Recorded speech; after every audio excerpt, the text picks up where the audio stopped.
Good morning everyone, সবাইকে সুন্দর সকালের শুভেচ্ছা। আজ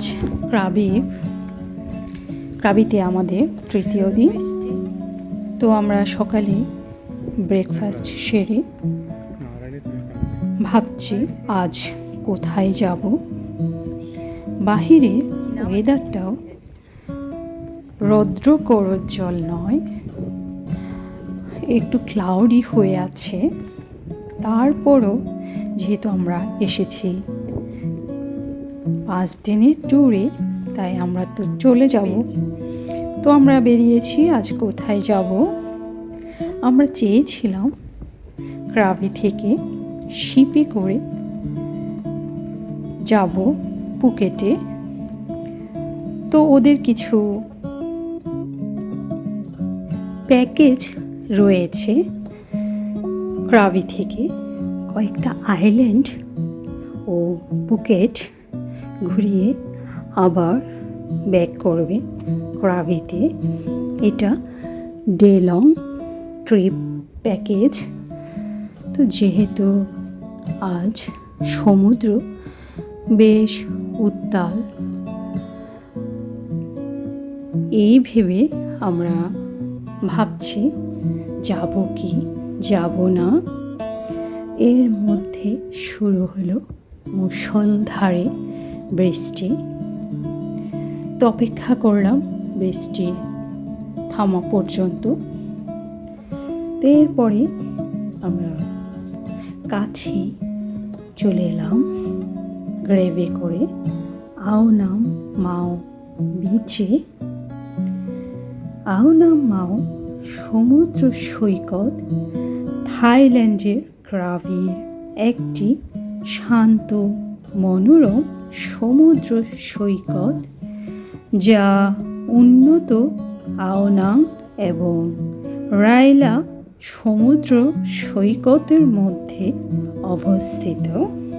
যে কোনো দ্বীপ ভ্রমণের জন্য এটি একটি শান্তিপূর্ণ প্রবেশদ্বার হিসেবে কাজ করে এবং এর ঘাট থেকে কাছাকাছি দ্বীপ এবং সৈকতে অনেক নৌকা ভ্রমণ করা যায়।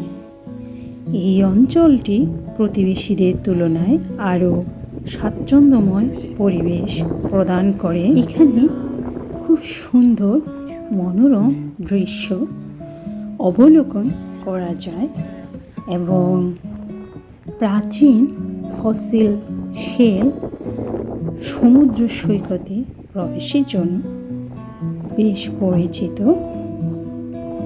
এটি একটি ব্যস্ত সমুদ্র সৈকত। তো এখানে বেশ টুরিস্টের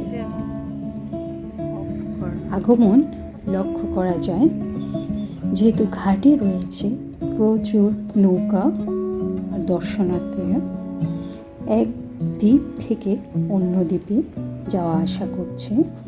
বেশ সুন্দর নিরিবিলি পরিবেশ। তো দুপুর গড়িয়ে এলো, এখন আমাদের লাঞ্চের সময় হয়ে এলো। খুব সুন্দর সময় দুপুর পর্যন্ত আমরা আওনাম মাও বিচে কাটিয়েছি। তো এখানে পাশে থাকা রেস্টুরেন্টে আমরা দুপুরের খাবার খেয়ে নিলাম। তো এখন আমাদের হোটেলে ফেরার সময় হয়ে এলো। তো আস্তে আস্তে হাঁটতে হাঁটতেই গ্রেভ কল করে, এর মধ্যে গ্রেভ চলে এলে চললাম আমরা হোটেলের দিকে। হয়তোবা বিকেলে অন্য কোথাও বের হব। তো আজ এই পর্যন্ত।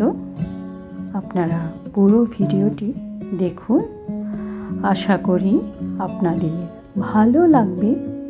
তো পরবর্তী ভিডিও দেখার অনুরোধ রইল। ধন্যবাদ সবাইকে। তো চলুন